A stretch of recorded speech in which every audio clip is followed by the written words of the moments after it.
Alright, mga ka-plastic, and this is me again, Big Sue, right back at it again with another content. Isa na namang content viral na naman ang ating tatalakayin sa araw na ito o gabi sa inyong lugar. At tatalakayin natin ay tungkol dito kay Juni Boy na kinuyog siya di umano ng kapwa motorista na nagpapaingay during the Christmas Eve at sa pagsalubong ng bagong taon. At yung madalas na napapakinggan natin sa social media, mga kaplastik, ay ang sinasabi nila na dala ng kahirapan o yung mga squammy na motorista na kung saan ay pinipilit nilang paingay ng kanilang engine. At sinasabi nila, mga kaplastik, na bunga na ito ng kahirapan. So bago tayo magtungo, ito po yung mga naganap sa huling gabi ng December 31, 2020 pa.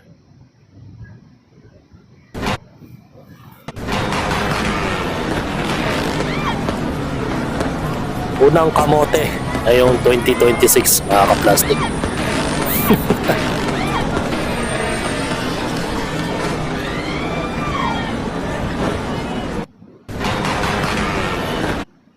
So magtungo naman tayo sa isang video na nagkakainitan dito.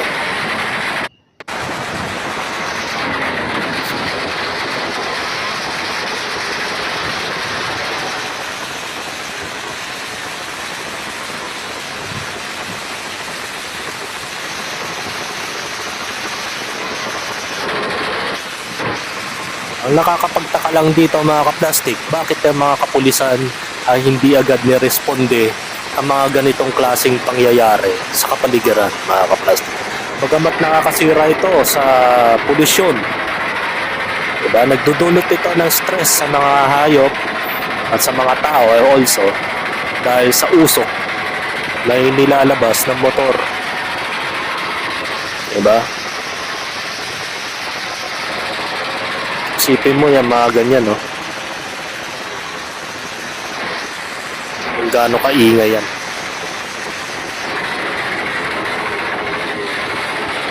Mabuti na lamang may mga tenga pa itong mga to. May sakit sa tenga to, no? Nakaka-plastic.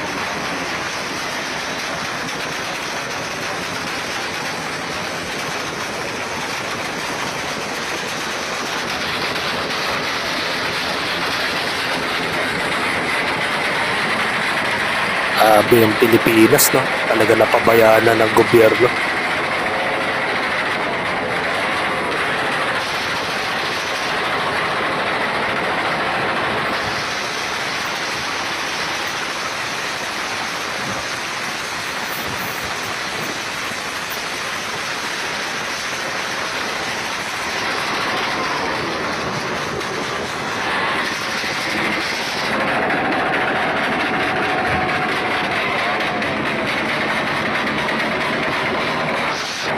Tapos pag nasira yung kanilang motor o yung engine, yung mga parts ng motor, namomroblema sila. Yan yung ibig sabihin, mga kaplastik, ng dala ng kahirapan, mga kaplastik. Diba? Mga squammy na motorista. At hindi naman mag-aaksaya ng oras yung mga mayayaman na tao na gawin ng mga ganitong bagay, mga kaplastik.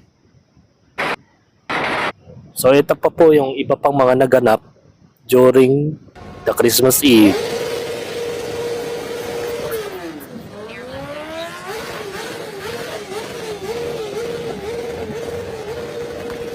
Grabe ang polusyon, no? Mga kulang sa pansin, mga kaplastik.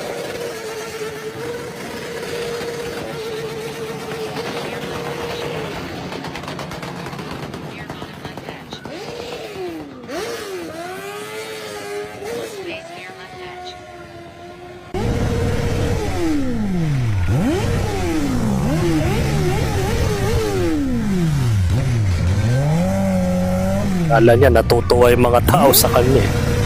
Eh, mukha dadaan, tinatakip yung tenga.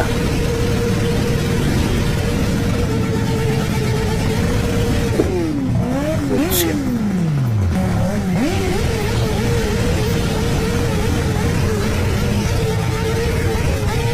Yan o, tunog ng kahirapan mga ka-plastic. When tunog ng kahirapan meets tunog ng kaginawaan.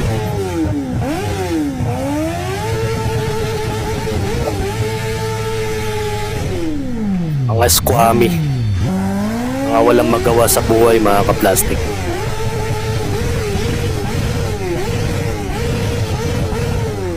So meron pa po dito. Yan. Ito pa po.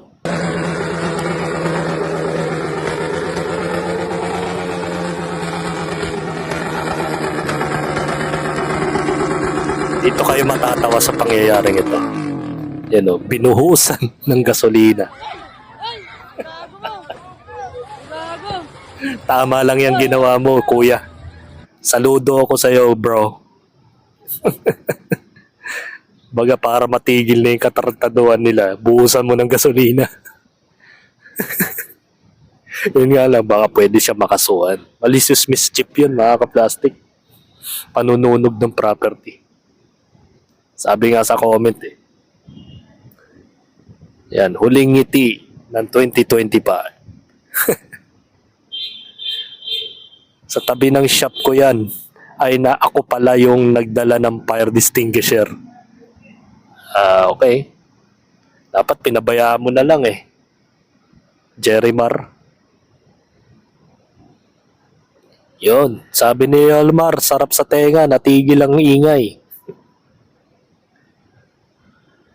Ayan, bagong taon, bagong kulong. May point of view naman mga ka-plastic. Kung bakit niya nagawang buhusan ng gasolina. Sino ba naman hindi maiinis na ganyan ang ginagawa sa harap ng bahay mo? Abuti na lang sana kung sa tapat ng kanilang lugar yun ginawa. At ito naman po yung kaganapan na nangyari sa sunog sa Antipolo. Plastic. Daddy! Daddy! Grabe, no? Nangyari sa Antipolo, sunog.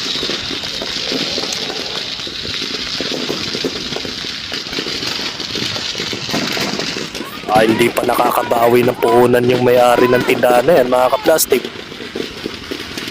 Mas nasunog pa.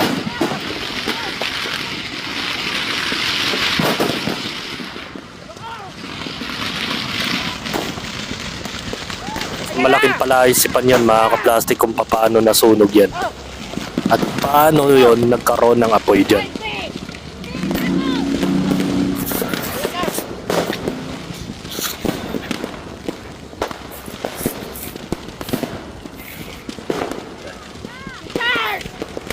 Daddy!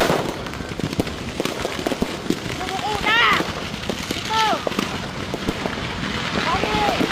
Daddy! Daddy! Daddy!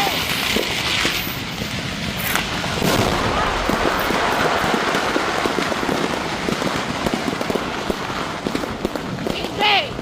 Hindi! Mabuti na lang mga ka-plastic, yung paputok, direct pataas. At nga lang, kalat-kalat mga ka-plastic. Kalat-kalat lang siya.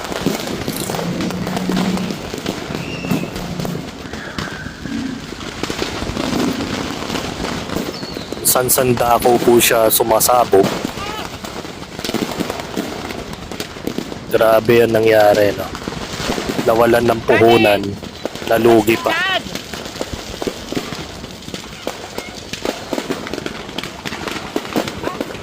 Doon! Daddy!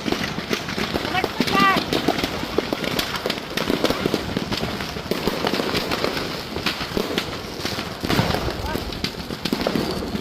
Buti na lang talaga at open field yung tindahan ng paputok. Doy! At hindi po kalapit sa mga tahanan mga ka-plastic. Doy! Doy! Kung nagkataon, marami masusunugan na bahay.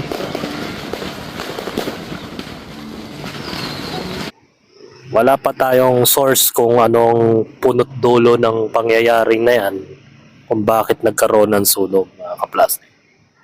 Meron pa po isa, mga kaplastic. Piliin mo ay ng Pilipinas. Yan. Hinabol ng mga kapulisan yung mga nag-iingay ng motor, mga kaplastic. Yan, binuhusan ng tubig. Dahil sa inis ng mga taong bayan doon, binatukan pa. Yan, nasunog yung motor. Pati yung mga nagmomotor, nasunog din. Dala ng kahirapan yan, mga kaplastik. Kaya nga nasabi ng mga netizens na bunga ng kahirapan ang mga ito. Ayan, nagkaroon ng rambulan, suntukan, mga kapulisan, hinuli ang mga nag-iingay. Yan nga yung nakakapagtaka, mga kaplastik eh. Sa piling lugar lang sila nagre-responde. Which is bawal naman talaga yung ingay na yan, mga kaplastik. Ayan, sumabog. Ayan, kamote. Ayan, inimpound. Ayan. Dapat talaga magpatupad ng LTO na mahigpit ng pinagbabawal ang modification ng isang motor. Once na magkaroon ng modification ng isang motor o isang sasakyan, 4 wheels man yan o 2 wheels, ay dapat documented para updated o well-known ang mga taga-LTO na binago mo yung inyong sasakyan. At magkakaroon ng approbation.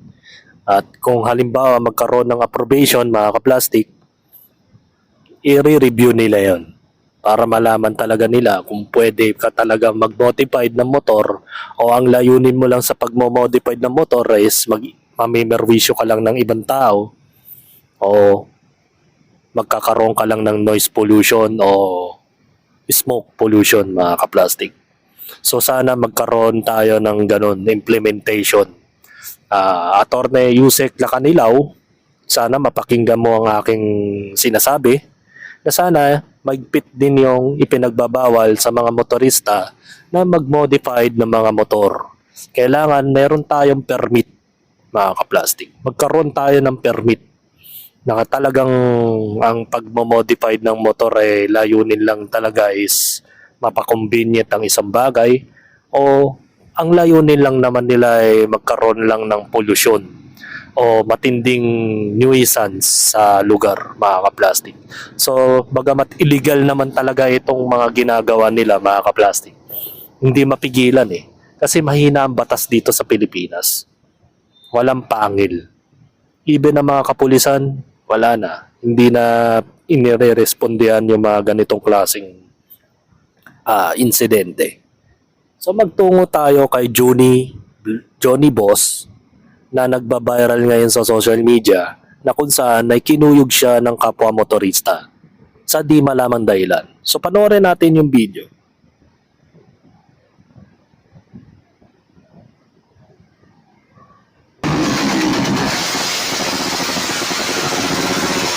Ito mga boss, New Year na New Pinadyakan Year. sa mukha, Putang ina yan. Umikot lang kami mga boss dahil sa New Year. 5 minutes or 10 minutes bago New Year. Binanatan nila kami. Tignan yung ginawa oh. Yung motor ko, putang ina, siliksi, wasak-wasak na. Kawawa. Babayaran ko sa inyo to buong buo. Tapos yung damage namin, lahat yan, papabayaran ko sa inyo. Wawan nila lang. Lang kami, New Year ngayon. Di ko alam kung ano maintindihan. Boy, ano yung tumatagas na yan, boy? Gasolina. Sinipa sa mukha, saktong-sakto yung pagkasipa. Sa di malaman dahilan kung bakit siya sinipa.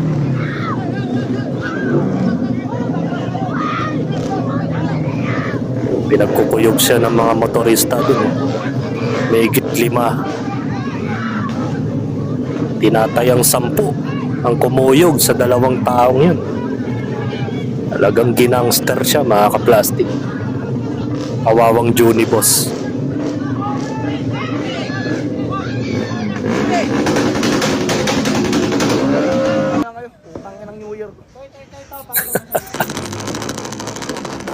Bad trip na bad trip eh. Napadaan na lang, nabugbog pa.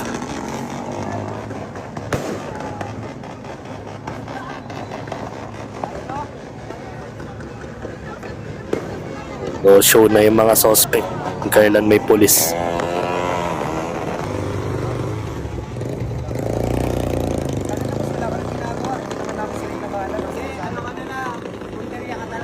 Punteriya ka talaga nila.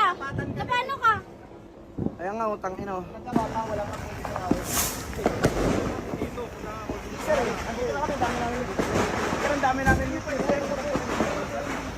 Ito mga boss, andito kami ngayon sa police station. Magdidemanda ako mga boss, hindi pwedeng hindi ako magdemanda dito. Namamadaan ako. Iyakin. May motor din sila, tignan nyo dyan sa video. Binobombahan nila kami within malapit na ang New Year. Which is okay naman dito sa amin. Hindi ko maintindihan ba't sila nananakit bigla. Simple lang yan, sir. Sir Juni. Simple lang yan. Dahil yan sa ego. Nagkakaroon kasi ng inggitan at higit sa lahat, nagpapataasan kayo ng ego. Ngayon, yung isang taong yon, natsambahan nyo yung yabang niya, naangasan sa'yo dahil nahigitan mo yung ingay ng motor niya na basura, kaya ka binugbog. Or else, baka meron man ikaw na ginawang behavior na ikinasama ng tropa nila. Kaya siguro hindi ka naman sasaktan ng isang tao kung wala kang ginawang masama sa kanila. 'Di ba? If ever man na may ginawa ka man o wala. Ganun talaga. Hindi kasi mawawala yan na nagkakaroon ng angasan, mga kaplastic. So, ibig sabihin lang nun, pares kayo mga kamote. Kasi putang ina, magsi-celebrate lang kasi kayo. Ba't kailangan nyo pa mag-ingay? Ba't kailangan nyo sunugin yung mga motor ninyo? Tapos mamomroblema kayo kinabukasan dahil mga parts ng motor ninyo nasira. O sino ba may kagagawan ng katangahan ninyo? Di ba kayo rin? Ang motor, inimbento para mapagaan ng transportasyon at maging convenient at makarating kayo sa paroroonan ninyo. Hindi inimbento ang motor, mga kaplastic, para gawing torotot o para gawing pampaingay lang o gawin ninyong ginawa ninyong torch ay apoy-apoy pa sa open pipe. Hindi ko maintindihan kung bakit ang daming nakukumpiskang open pipe pero marami pa ring tao ang gumagawa pa rin ng ganun. Kasi dapat ang pinaka point of view dyan, tanggalin yung mga tindahan na nagbebenta ng open pipe. Diba? Once na mahulihan ng mga taga Department of Trade and Industry yung nagbibenta sila ng open pipe, isara nyo na yung tindahan. Pagmultahin nyo. Ganun ang diskarte. Para matigil yung mga open pipe na motor. Ayan, yung problema sa Pilipinas, mahina ang sistema, mahina ang batas, walang kakwenta-kwenta. Kaya ganito ang naging resulta, mga kaplastik. Diba? Kami po, dalawa po kami ni Ryan. Ayun po. Ikaw, tinamaan ka rin? Hindi. Nakuyog pa yung basta tropa mo. binanatan ka. Okay mga boss, so nandito tayo sa ospital. Tinan nyo namamaga, ano? Kapamedical ako, boss. Bawal po. Ay, sorry mga boss, bawal pala camera.